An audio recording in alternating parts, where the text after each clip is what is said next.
सिद्धेभ्यः ओम नमः सिद्धेभ्यः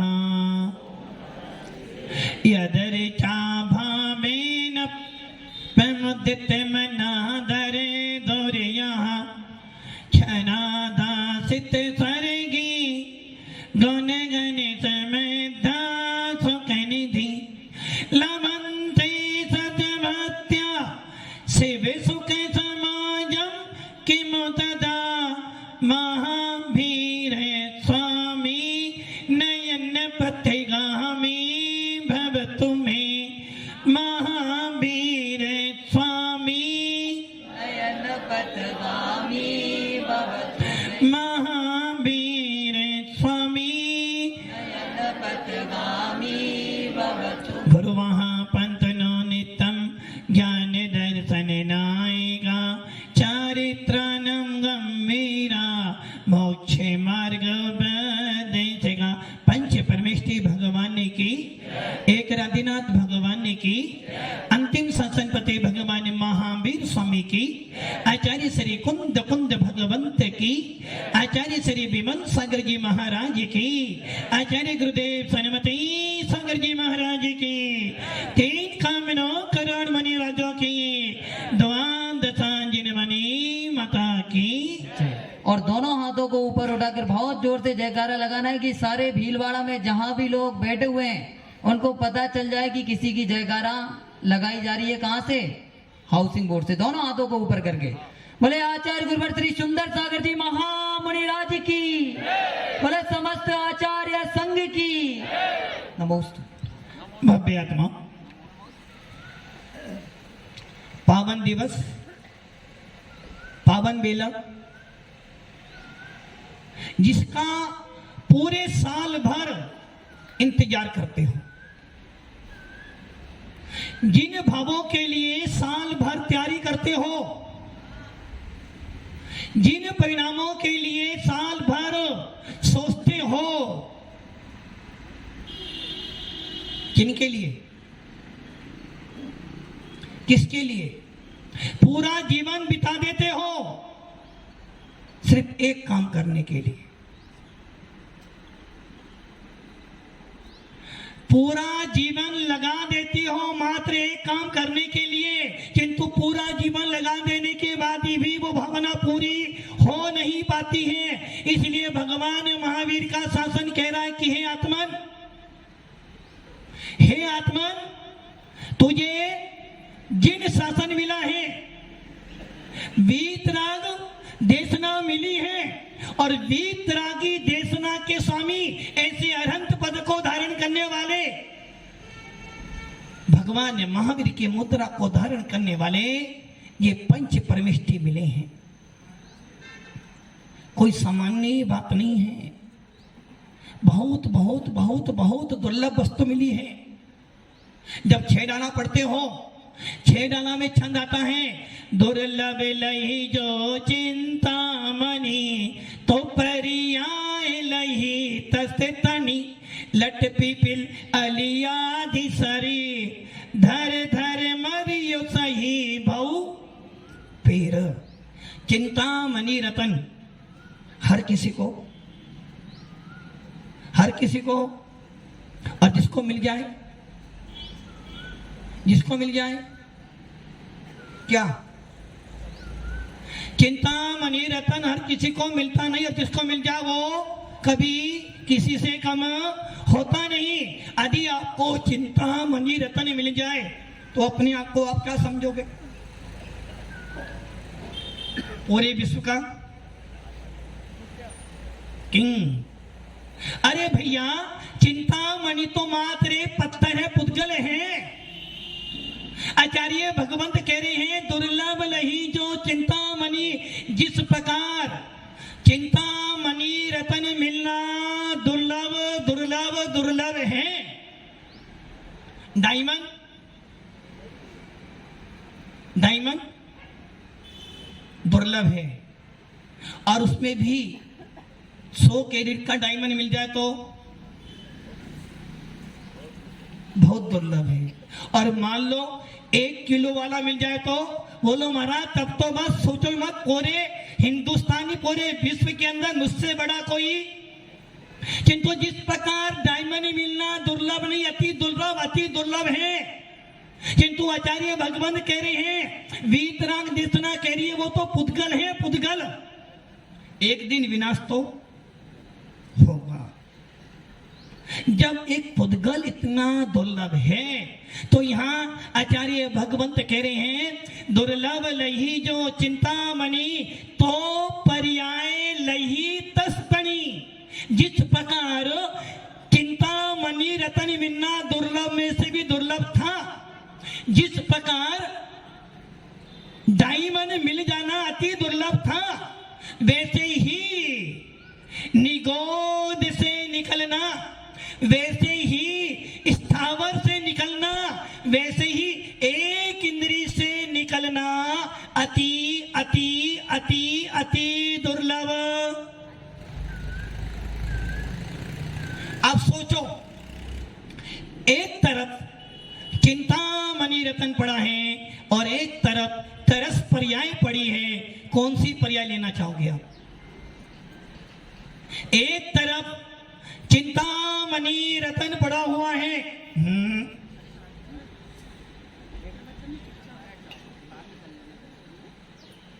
ये ध्यान रखना चाहिए, मेरे निमित्त से किसी के ज्ञान में बाधा ना पड़े। वैसे भीलवाड़ा के लोग तो बहुत ज्ञानी हैं, इतने ज्ञानी हैं यदि अवसर मिले तो महाराज को भी पटा लें। एक तरफ चिंतामणि रतन पड़ा हुआ है और एक तरफ तरस पर्याय पड़ी हुई है। बोलो कौन सा लेना चाहोगे आप? कौन सी वस्तु लेना चाहोगे आप?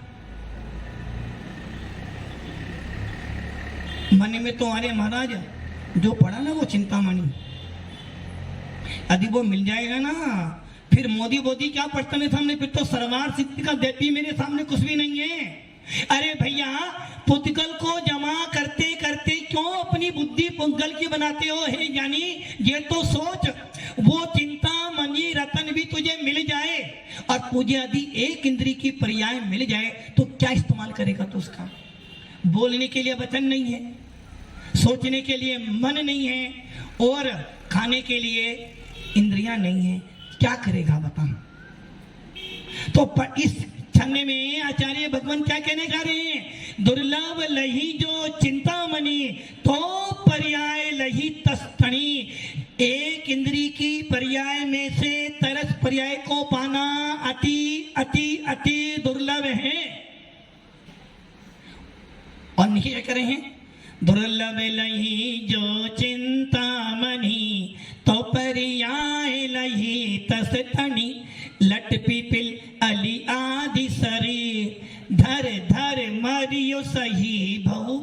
कभी पृथ्वी बने, कभी जल बने, कभी अग्नि काय बने, कभी वायु काय बने, कभी वनस्पति काय बने। और इन पर्यायों को धारण करने के बाद कभी 2 इंद्री, कभी 3 इंद्री, कभी चतुर इंद्री, और मर मर के जन्म मरण करते करते करते करते अनंत अनंत दुखों को।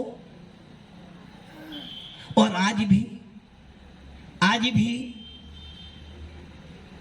भारत जी आज भी चिंता अपनी, आज भी वही काम किए जा रहे हो, जन्म मरण। फिर ये बताओ आखिर तूने किया क्या? इस छंद में पंडित कवि दौलत राम जी कह रहे हैं, भैया चिंतामणि रतन मिलना अति दुर्लभ है और जिसको मिल जाता है वो पूरे विश्व का राजा होता है। किंतु पुद्गल को पाकर राजा हो सकता है। तो तू यदि अपनी चेतन आत्मा को प्राप्त कर लेगा तो तू राजा नहीं, पूरे 3 लोगों का महाराजा बन जाएगा। भव्य आत्माओं, आप ये विचार कर लो, एक इंद्री से निकलकर 2 इंद्री में कीड़े मकोड़ा तो 3 इंद्री हैं। शंख बन जाना, पेट में जो कीड़े होते हैं लट, वो बन जाना अति दुर्लभ है। और उस 2 इंद्री से चीटा मकोड़ा बनना, चीटी बनना बहुत दुर्लभ है। अरे महाराज कितना तो सस्ता है। अरे भैया नहीं, 3 इंद्रिय में आना अति दुर्लभ। और उसके बाद भंवरा, मक्खी, मच्छर जो रात भर गाना सुनाता है बिना पैसे लिए। मोबाइल में तो फिर भी पैसे भरने पड़ते हैं, किंतु वो मच्छर बिना पैसे भरे आपको गाना सुनाता है। वो मच्छर की पर्याय प्राप्त करना भी बहुत बहुत बहुत दुर्लभ है। और हम सब कौन बन गए हैं? पंचेंद्रिय भव्य आत्माओं। भगवान महावीर का वीतरा शासन कह रहा है कि भैया चिंतामणि मिल जाना तो फिर भी एक घड़ी दुर्लभ नहीं, सरलता से मिल जाए, किंतु ये तरस पर्याय का मिलना अति अति अति दुर्लभ है। और ऐसी पर्याय किसको मिली है? किसको मिली? मिली तो है इस्तेमाल। जो पहले कर रहे थे वही आज कर रहे हो, और जो आज कर रहे हो वही आगे। पहले भी जन्म मरण कर रहे थे, आज भी जन्म मरण कर रहे हो, और आगे भी जन्म मरण करते करते चले जाओगे। फिर बताओ क्या मिला साधु संगति का फल? क्या मिला तुझे वीतराग शासन पाने का फल? और क्या हुआ तेरे नमोकार मंत्र बोलने का फल? क्या पाया तूने? इतना बड़ा शासन तुझे मिला, जिन शासन तुझे मिला और तूने उसको पकड़ किया क्या? एक बार भी तुझे अपनी आत्मा का बोध नहीं हो रहा? क्या तुझे जिन शासन पाकर ये बोध नहीं हो रहा कि मैंने अनादि काल से, कितने साल से नीरज भैया, कितने साल से अनादि काल से क्या कर रहे हो? जन्म मरण जन्म मरण जन्म मरण। और हर पर्याय में हर बार तो ये क्या मिला? जड़ जोरू और जमीन मिली, हर पर्याय में मिली, और अभी भी और आगे भी। देखो कह रहे मतलब आगे भी मिलेगी, मतलब कि इतना सुनने के बाद भी तेरी आत्मा के अंदर अभी भी वेदना नहीं हो रही? अभी भी कह दो महाराज पहले मिली थी, अब मिलेगी, और आगे भी। नो कि 7 फेरे लिए थे 7 जन्मों के लिए, तो 7 जन्म तो अभी पहला जन्म चल रहा था हमारा। अरे भैया यदि वीतराग शासन पाकर, अरहंतों का शासन पाकर, तीर्थंकरों की देशना सुनने के बाद भी यदि तेरी अंदर की आत्मा में, चेतनता के अंदर तेरे यदि आग भी तेरे अंदर बोध नहीं हुआ, तो समझना 3 काल में कभी तेरे को आत्मा का बोध होने वाला नहीं। वो सेठ जी क्या कर रहे थे? वो सेठ जी क्या कर रहे थे?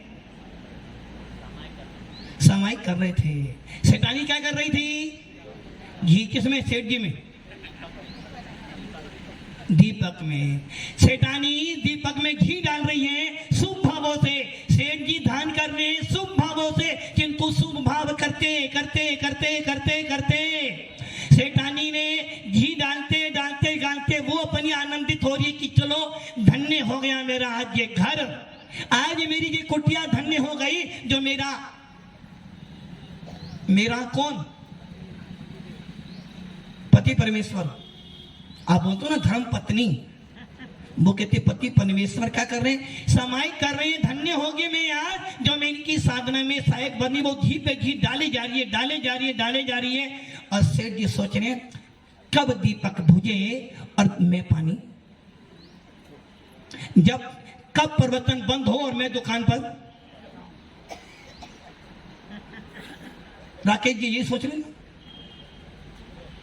प्रवचन पूरा हो तो मैं नहीं, चाय तो पीकर रहा। अब वो सेठ जी समाई करती जा रही, सेठानी घी डालती जा रही है, और अंत में क्या हो गया? सेठ जी को ऐसी प्यास लगी कि उनके परिणाम पूरे बिगड़ गए, और उसी में उनका मरण।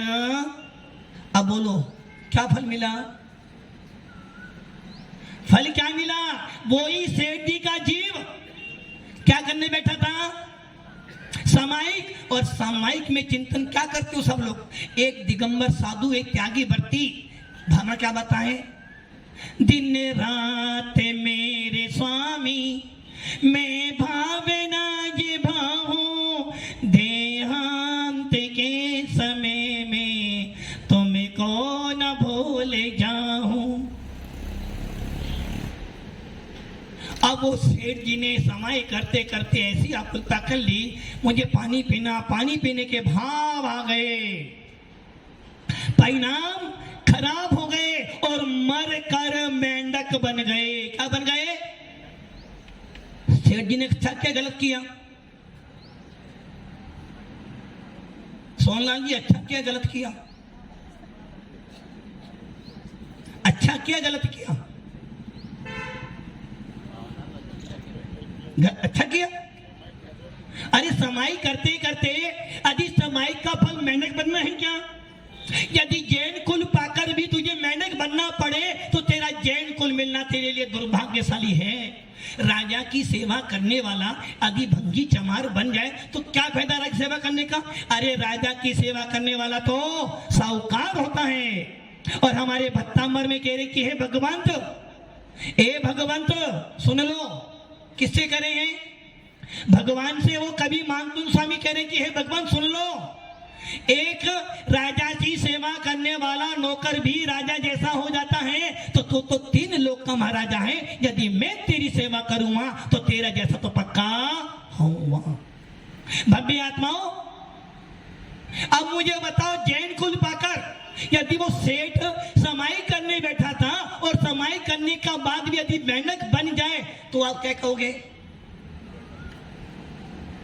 अच्छा काम किया। क्या करे? अच्छा काम किया। राजकुमार जी अच्छा काम किया।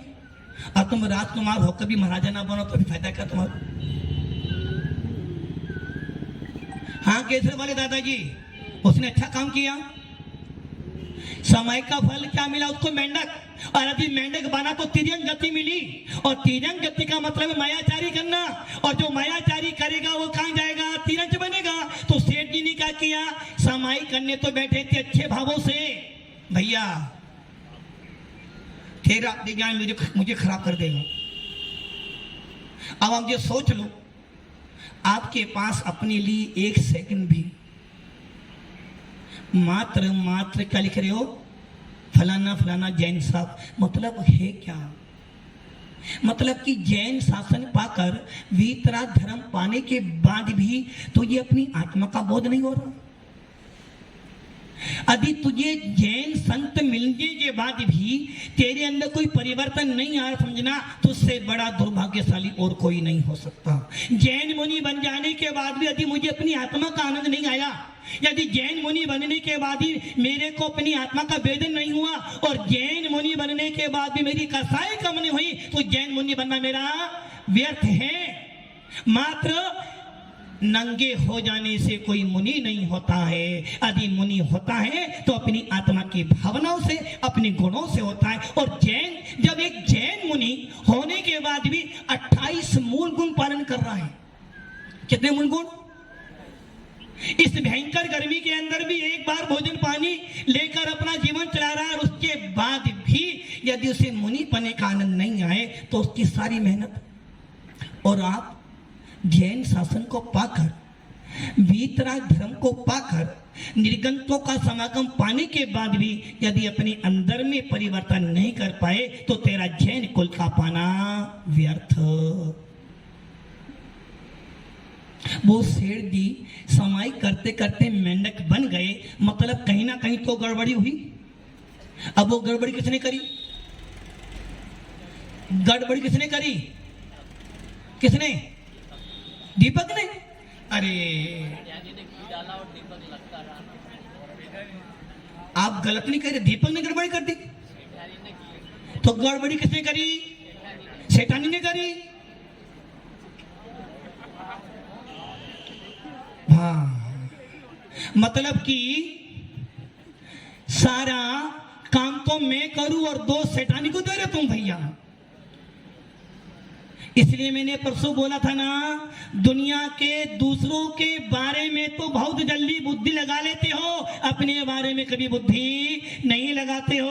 और जब जब भी दूसरों को दोषी बनाओगे, समझ लेना दूसरा जितना दोषी था उससे कहीं ज्यादा दोषी तू था। तुम कह रहे हो ना शैतानी घी डालती, ना दीपक जलता, और ना दीपक जलता तो शेर के परिणाम खराब।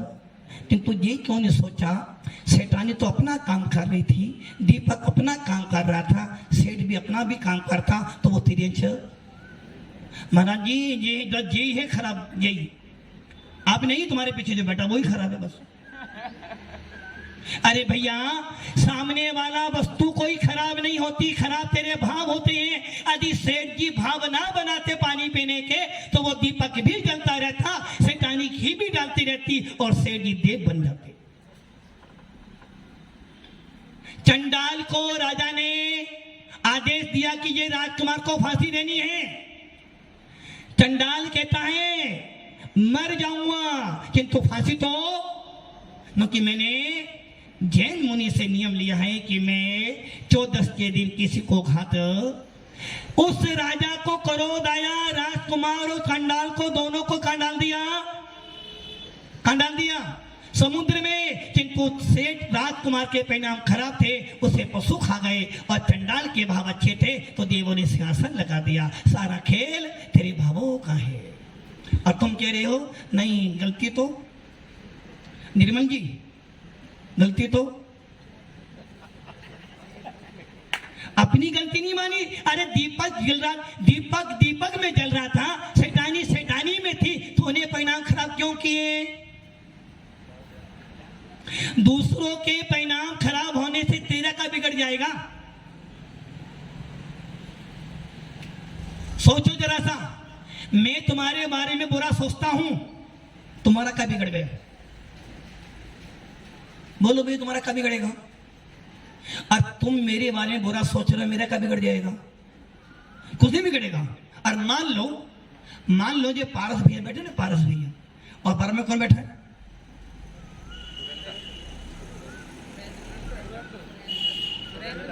सुरेंद्र। नाम तो सबके ऐसे अच्छे रखे, बढ़िया बढ़िया। एक का नाम रख दिया सुरेंद्र, एक का पारस, एक का राकेश और एक का सोहन। नाम तो अच्छे रखे। और राजकुमार कुछ भी नहीं, नाम बढ़िया बढ़िया, काम कैसे कर रहे हो? हाँ सुरेंद्र जी है ना, देखो सुरेंद्र देवों के इंद्र और अपने घर के भी इंद्र नहीं बन पा रहे। आप मेरे बारे में बुरा सोचते हो, मेरा क्या बिगड़ जाएगा? कुछ बिगड़ा मेरा? और मान लो पारस हो तेरी बनती नहीं है भैया, पारस हो तेरी बनती नहीं है, हर समय तुम्हें पारस छेड़ता रहता है, वो मत समझना, छेड़ता रहता है बस। अब पारस ने क्या किया? पारस सीधा चला गया किसके पास में?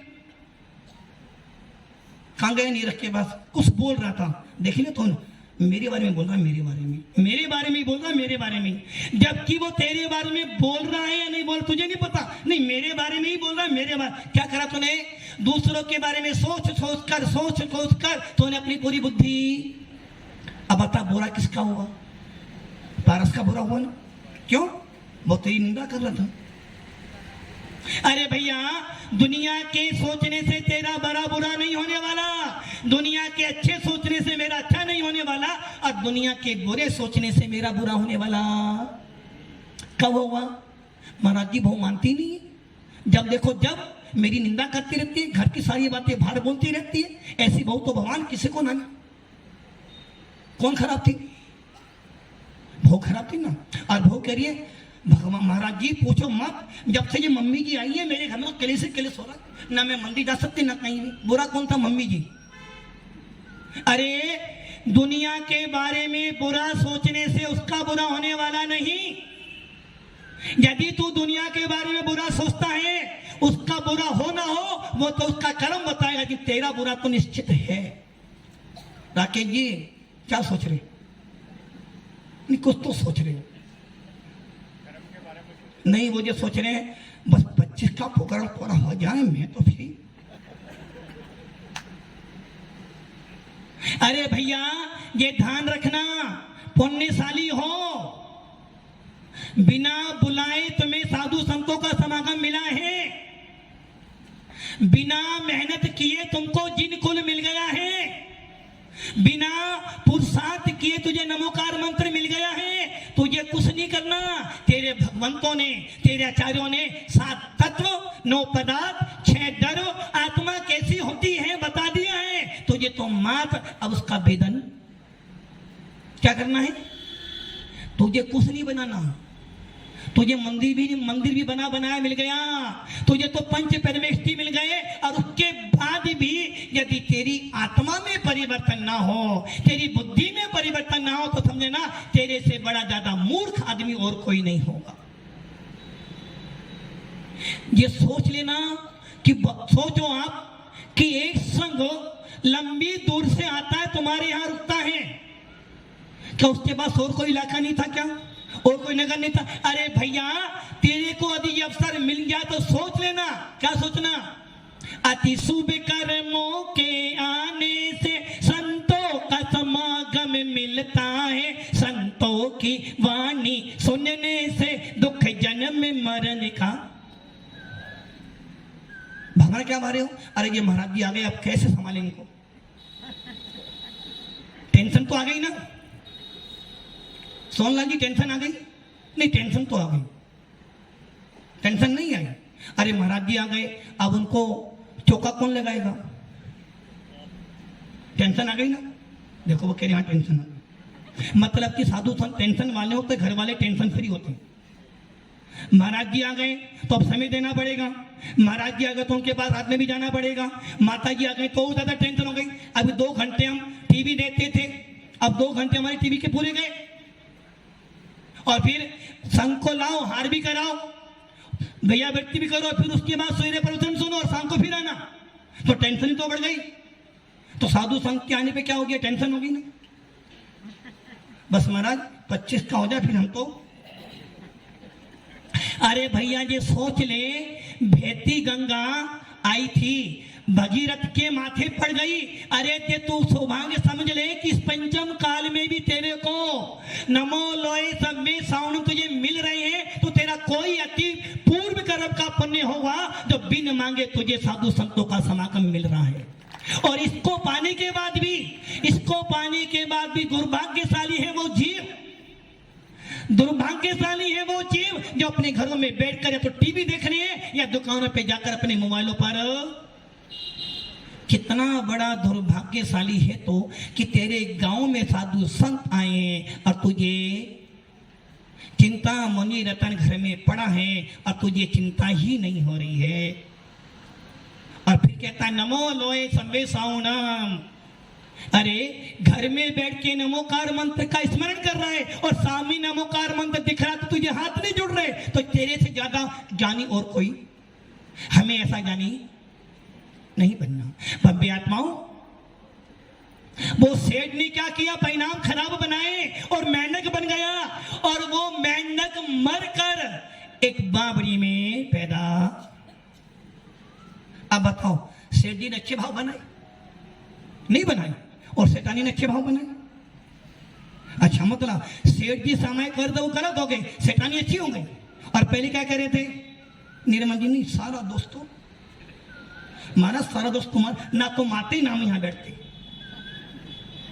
ना तो माते नाम यहाँ बैठते, और ना यहाँ बैठते तो हमारे भोग दिशे कसाई हमारे पास में रहते। कुंद स्वामी कह रहे हैं अपने समय सार में कि हे आत्मा न हे ज्ञानी, तूने अनादि काल से क्या किया है? बंद बोध की कथा, भक्ति कथा, भोग की कथा तो तूने अनादि काल से सुनी है। काम भोग और बंद की कथा तो तूने परिचित है, अनंत बार सुनी है, भोगी है, किंतु एक बार भी, कितनी बार? एक बार भी तूने अपनी एतत् विभक्त आत्मा जो थी उसको नहीं देखा। यदि एक बार भी अपनी आत्मा में उतर जाता, एक बार भी अपने आप को समझ लेता कि मैं कौन हूं? आत्मा हूं, आत्मा हूं, आत्मा मैं सदा ज्ञाय के स्वभावी आत्मा। कौन हूं मैं? कौन? पारस जी कौन? पारस हूं। पारस जी तुम्हारे पास क्या क्या सामान है? देखो क्या क्या सामान है। कपड़े है बस, देखो और देखो, ऊपर देखो,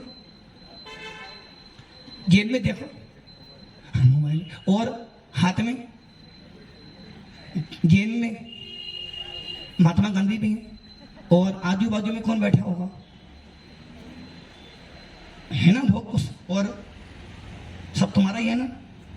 किसी और का तो नहीं है, तुम्हारा ही है, तुम्हारा ही है। हाँ महाराज मेरा ही है। अरे भाई तेरा कहां से हो गया? तू जीव तत्व सारा पुद्गल है, तेरा कहां से हो सकता है? आदि पुद्गल तेरा है तो तू जैन नहीं है। नो कि वेद विज्ञानी सम्य दृष्टि कहता है भैया आत्मा को छोड़कर मेरा कुछ भी परमाणु मात्र भी मेरा नहीं है। बड़ी बड़ी बिल्डिंग बना लो, और मुझे पता है कि भीलवाड़ा के अंदर बड़े बड़े बिल्डर नीरज जी बना लो, केसर कॉलोनी बनाए जा रहे हो, बनाए जा रहे हो, बनाए जा रहे हो, बनाए जा रहे हो ना। और महाराज जी पूछो मत, यहाँ 3-4 तो ऐसे हैं कि बस इस पूरे भीलवाड़ा के किंग है महाराज। एक एक कमरा, एक एक फ्लैट 2-2 2.5 करोड़ में जाता है। कमा लो, कितना कमाओगे? कहां ले जाओगे? कहां ले जाओगे बताओ? जोड़ लो। 2016 याद है? याद है? हाँ निर्मल जी क्या हुआ था बता दो। 2016 में क्या हुआ था?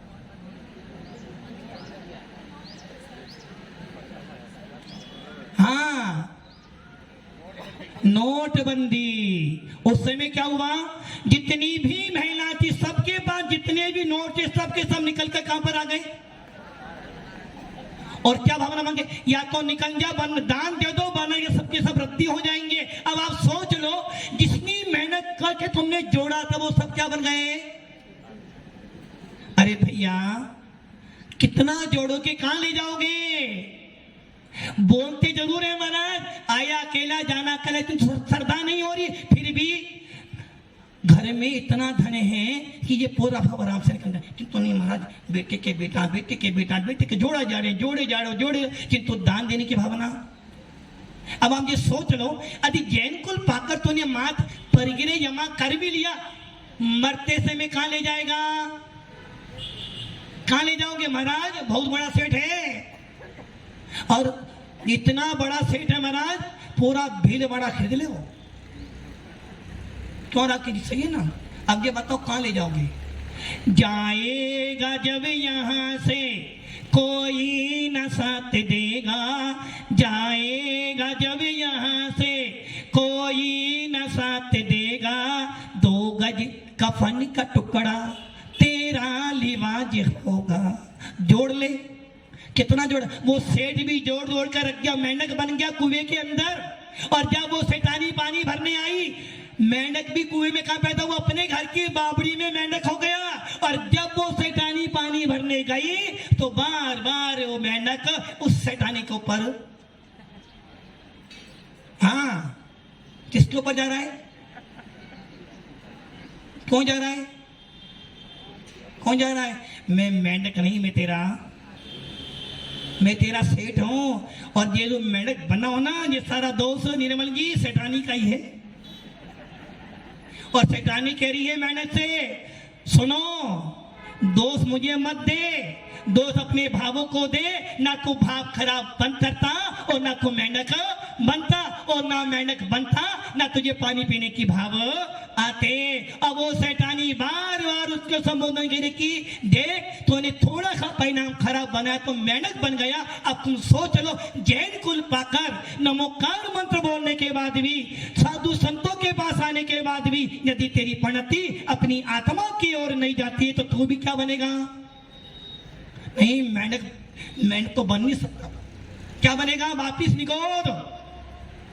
वापिस निगोद कि मेंढक बनने के लिए भी समय करनी पड़ेगी। और तेरे पास तो टाइम नहीं है। अरे महाराज इतनी बिजी है कि मरने की भी फुर्सत नहीं है। और सोचते हो कोई मरे तो कम मरे। कल संडे है महाराज, कोई संडे के दिन मरे, फ्री रहते ना। महाराज को लाना हो तो संडे देखते हो, कोई कार्यक्रम हो तो संडे। हमसे राकेश जी कह रहे थे महाराज दीक्षा संडे को होती ना तो कुछ और होता। महाराज दीक्षा आदि संडे को होती ना, भीड़ दिखती। अरे दुर्भाग्यशाली होते हैं वो लोग, दुर्भाग्यशाली होते हैं वो लोग जो साधु संतों के आने के बाद भी अपने आप को दर्शन नहीं दे पाते।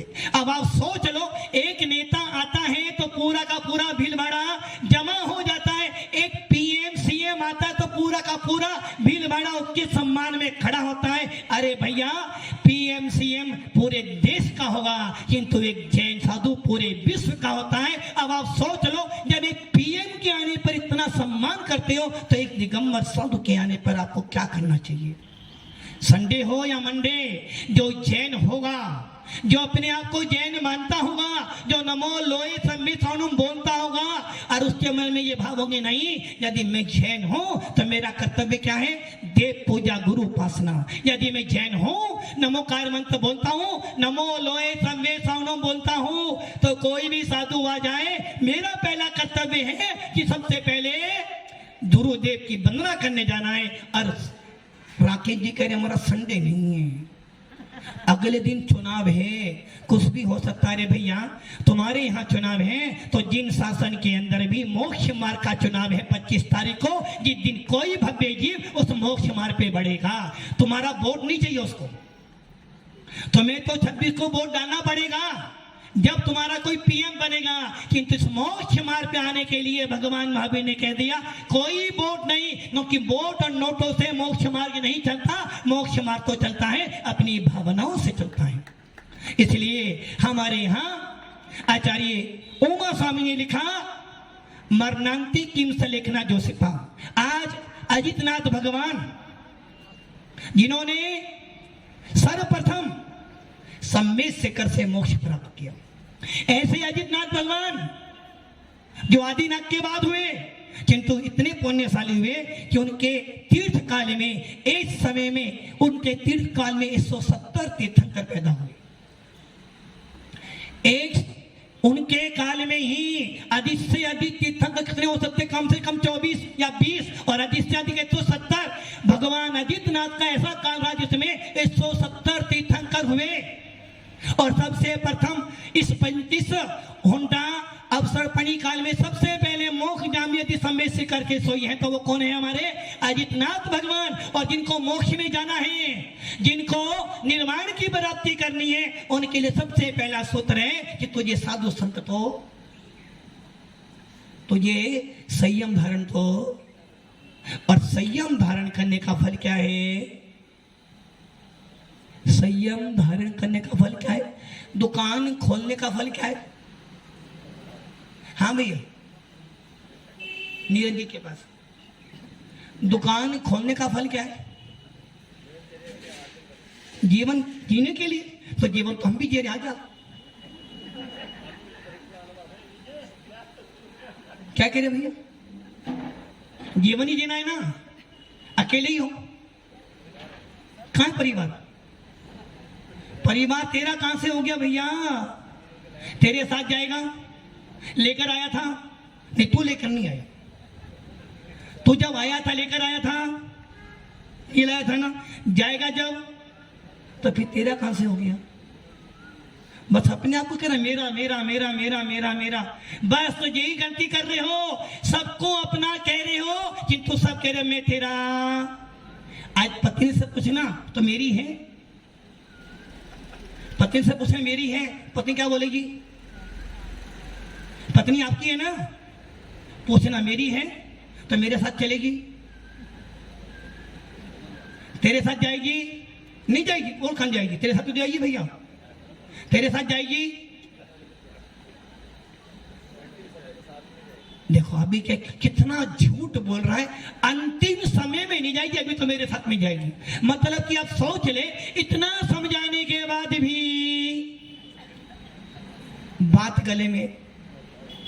बेटा है तेरा ही, बेटा है तेरा ही है, कुछ गड़बड़ी नहीं हो रही, तेरा ही है ना, किसी और का तो हम किसके हैं? तेरे ही हैं। देख लो, फिर झूठ बोल रहा है। बोला महाराज बेटा तुम मेरा, जिन आप सबके हो। अब सोच लो, जिन पंच परमेष्टि की शरण में बैठकर मैं भगवान बन सकता था, वो सबके हो गए। और जिनके पास जाकर मैं भगवान से नारकी बन सकता था, वो सब मेरे मेरे मेरे, मेरा मेरा कौन करता है? तुम्हारे ही है ना? कौन? बच्चे तुम्हारे ही हैं। बच्चों से पूछने बेटा मैं जमा में साथ में चलोगे? अंत समय में तुम्हें छोड़ देंगे, अभी तुम्हारे साथ में रहेंगे। आप बताओ, तुम ये जान रहे हो कि अंत में मेरे साथ में काम आने वाले हैं और हम अंत में भी तेरे काम में आएंगे। तो वेलकम हो रहे हैं यहाँ पर, आ रहे हैं यहाँ पर। देखो अभी भी डाउट हो रहा है। अब आप सोच लो भव्य आत्माओं, यदि जिन शासन पाने के बाद भी ये परिणति नहीं बनी, भेद विज्ञानी की परिणति यही तो होती है। घर में रहता हुआ भी घर में नहीं रहता है, साधु संत जनपद में रहने के बाद भी जनपद में नहीं रहता, और अज्ञानी जंगल में रहता हुआ भी दुखी होता है। इसलिए भव्य आत्माओं, संलेखना करने वाले को, समाधि करने वाले को ये विचार करना है कि मैं कौन हूं और मेरा